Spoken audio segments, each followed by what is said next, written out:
रोहित आर्य पुण्याच्या कोथरूड भागातील शिवतीर्थ नगरमधील स्वरांजली सोसायटीत कुटुंबासह राहत होता।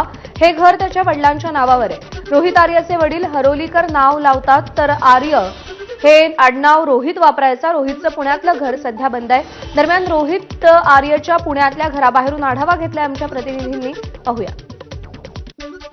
पुण्याच्या कोथरूड भागातील शिवतीर्थनगरमध्ये असलेल्या या स्वरांजली सोसायटीमध्ये रोहित आर्य त्यांच्या कुटुंबासह राहण्यासाठी होते। एक वर्षभरापूर्वी त्यांनी त्यांचे सरकारकडे अडकलेले पैसे परत मिळवण्यासाठी उपोषणाचा मार्ग अवलंबला होता।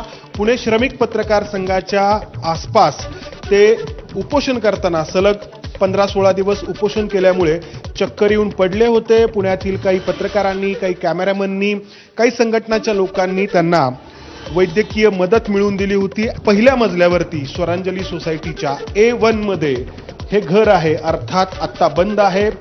AR हरोलीकर असं या घरावरती आपण नाव पाहतो आहोत। शेवटचं जे टोकाचं पाऊल रोहित आर्य यांनी उचललं ते अतिशय चुकीचं होतं। लहान मुलांना त्यांनी पोलीस धरलं आणि बंदुकीच्या बळावरती आपली मागणी त्यांनी पूर्ण करण्याचा प्रयत्न केला आणि त्याची परिणती पोलिसांच्या कारवाईमध्ये झाली आणि गोळीबारामध्ये रोहित आर्य मारले गेले। हे अतिशय चुकीचं होतं शेवटचं पाऊल। मात्र हे टोकाचं पाऊल त्यांना का उचलावं लागलं, कोणामुळे उचलावं लागलं?